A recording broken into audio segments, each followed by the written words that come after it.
राधे राधे दोस्तों, कैसे आप सब। दोस्तों, हमारे YouTube चैनल पर आपका स्वागत है। हमारे इस चैनल को सब्सक्राइब कीजिएगा और हमारे वीडियो को लाइक, शेयर और कमेंट जरूर कीजिएगा। दोस्तों, जैसा कि हम सभी लोग जानते हैं कि अभी नवरात्र जो है वह शुरू हो चुके हैं।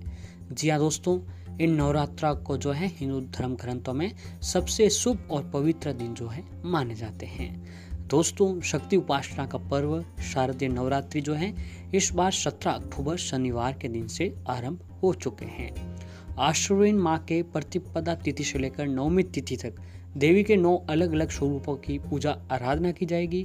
9 दिन के लिए माता दुर्गा पृथ्वी पर आती है और वे अपने भक्तों की साधना से प्रसन्न होकर उन्हें आशीर्वाद प्रदान करती हैं। नवरात्रि के पहले दिन देवी दुर्गा के ऊर्जा और शक्ति की उपासना का महत्व होता है।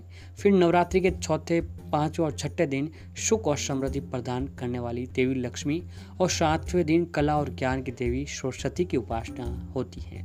अष्टमी और नवमी तिथि पर कन्या पूजन कर माता की विदाई की जाती है और नवरात्रि पर देवी दुर्गा की उपासना करने और शुभ फल प्राप्त करने के लिए दोस्तों ऐसे कई काम बताए गए हैं कि माता रानी की कृपा हम पर बनी रहे।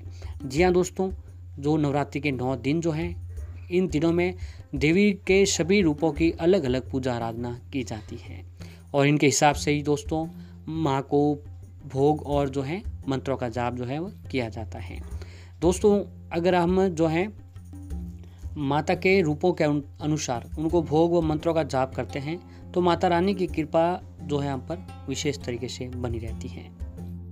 नवरात्रि के दौरान माँ दुर्गा के सभी 9 रूपों की पूजा अर्चना की जाती है। मान्यता है कि नवरात्रि के दिनों में माँ के दर्शन और पूजन से विशेष फल मिलता है। इस समय मंदिर में जाकर देवी के दर्शन करने से जीवन में सफलता मिलती है, सुख समृद्धि की प्राप्ति होती है और इस मौके पर दोस्तों कई लोग जो हैं कलश स्थापना भी करते हैं। दोस्तों, ये जो नवरात्रि के 9 दिन हैं, इन्हें हमारे हिंदू धर्म ग्रंथों में किस्मत चमकाने वाले दिन भी कहा जाता है। जी हाँ दोस्तों, इन दिनों में हम जो भी काम करते हैं, जो भी उपाय, यातना व साधना करते हैं, उनका जो हमें परिणाम है बाकी महीनों से बहुत ही अधिक और बहुत ही जल्द जो है देखने को मिलता है। दोस्तों, नवरात्रि का त्यौहार हिंदू धर्म में बहुत ही आस्था और उल्लास के साथ मनाया जाता है। नवरात्रि में 9 दिनों तक माँ के 9 स्वरूपों की पूजा आराधना की जाती है और नवरात्रि में भक्त माँ को प्रसन्न करने के लिए विविध प्रकार से उनकी पूजा आराधना करते हैं। सनातन धर्म में कोई भी पूजा भोग के बिना अधूरी मानी जाती है। इसीलिए दोस्तों किसी भी देवी देवता की पूजा करते समय भोग जो है लगाना अनिवार्य माना जाता है। सभी देवी देवताओं को उनके प्रिय भोग लगाने से वे बहुत ही प्रसन्न होते हैं और वैसे तो दोस्तों भक्तों के द्वारा श्रद्धा और भक्ति भाव से ही अर्पित किया गया जो रूखा सूखा भोजन होता है उससे भी माता रानी जो है वो प्रसन्न होती है और भक्तों के सारी परेशानियों को जो है दूर कर देते हैं। ऐसे ही दोस्तों 20 अक्टूबर के दिन जो है नवरात्रि का चौथा दिन है। दोस्तों, नवरात्रि के चौथे दिन जो है माँ दुर्गा के कुष्मांडा देवी की पूजा की जाती है। इस दिन साधक का मन अनाहत चक्र में अवस्थित होता है और इस दिन माँ कुष्मांडा की पूजा करने से व्यक्ति पर माँ की कृपा दृष्टि बनी रहती है। मान्यता है कि इसे सृष्टि का अस्तित्व नहीं था, तब इन्हीं ने ब्रह्मांड की रचना की थी और ये सृष्टि के आदि स्वरूपा भी हैं। माँ कुष्मांडा के शरीर में कांति और प्रभावी सूर्य के समान ही दैदीप्यमान है। इनके प्रकाश से ही 10 दिशाएं उज्ज्वलित रहती है। इन्हें अष्टभुजा देवी भी कहा जाता है। इनके 7 हाथों में कर्मश, कमंडल, धनुष, बाण, कमल पुष्प, अमृत पूर्ण कलश, चक्र तथा गदा मौजूद हैं। वहीं 8वें हाथ में सभी सिद्धियों और 9 निधियों की जपमाला सुशोभित है। माँ कुष्मांडा का वाहन जो है दोस्तों वह सिंह है। दोस्तों, इस तरीके से करें माता कुष्मांडा की पूजा। तो दोस्तों, इस दिन जो है नवरात्रि के चौथे दिन आपको सुबह स्नान आदि से निवृत्त होकर माँ कुष्मांडा का स्मरण करें। माँ को धूप, गंध, अक्षत, लाल पुष्प, सफेद कुम्हड़ा, फल, सूखे मेवे और सुहा का सामान चढ़ाएं।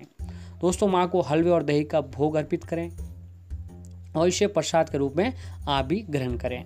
और दोस्तों, नवरात्रि के चौथे दिन माँ कुष्मांडा के समक्ष आपको जो है व्रत अवश्य ही रखना चाहिए। दोस्तों, व्रत रखने से माँ कुष्मांडा की कृपा जो है हम पर बनी रहती है। और ऐसे दोस्तों माँ कुष्मांडा देवी को सफ़ेद कुम्हड़े यानी समुच्चे पेठे के फल की जो है आपको अवश्य ही चढ़ाना चाहिए। इसके बाद देवी को दही और हलवे का भोग लगाएं और ब्राह्मण को कुम्हारे के समान माना जाता है, जो के बीच में खाली होता है। देवी ब्रह्मांड के मध्य में निवास करती है और पूरे संसार की रक्षा करती हैं। अगर आपको साबुत कुम्हारा न मिल पाए तो दोस्तों माँ को पेठे का भी भोग जो है आप लगा सकते हैं। दोस्तों नवरात्रि के चौथे दिन माँ के चौथे स्वरूप कुष्मांडा माता की पूजा की जाती है। माँ कुष्मांडा के चेहरे पर मंद मुस्कान रहती है। इनका ये स्वरूप बहुत ही मनमोहक लगता है। जब चारों ओर अंधकार व्याप्त था तब इन्होंने ही अपनी मंद मुस्कान से ब्रह्मांड की रचना की थी, इसीलिए इनका नाम कुष्मांडा पड़ा। दोस्तों माँ कुष्मांडा को किसी भी चीज़ का भोग लगाने से सहज वो प्रश्न हो जाता है। और वैसे भी जो इनका सबसे प्रिय भोग है वो है दोस्तों मालपुआ। जी हाँ दोस्तों, मालपुआ जो है अगर माता रानी को चौथे दिन माँ कुष्मांडा का भोग लगाते हैं तो इससे माता रानी की कृपा जो है हम पर बनी रहती है।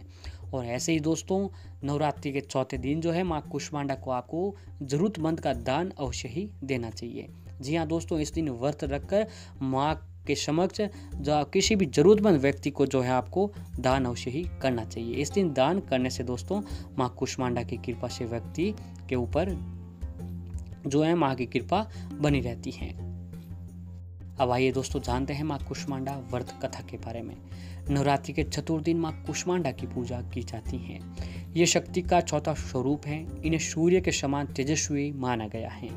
माँ के स्वरूप की व्याख्या कुछ इस प्रकार है कि देवी कुष्मांडा उनकी 8 भुजाएं कर्मयोगी जीवन अपनाकर तेज अर्जित करने की प्रेरणा देती हैं। उनकी मधुर मुस्कान हमारी जीवनी शक्ति का संवर्धन करते हुए हंसते हुए कठिन से कठिन मार्ग पर चलकर सफलता पाने को प्रेरित करती हैं।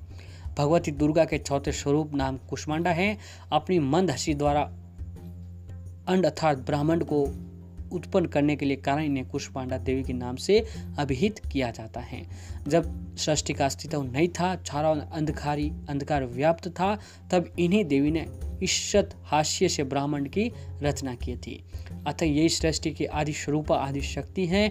इनकी 8 भुजाएं हैं। इनके 7 हाथों में कमंडलम, धनुष बाण, कमल पुष्प, अमृत पूर्ण कलश, चक्र तथा गदा हैं।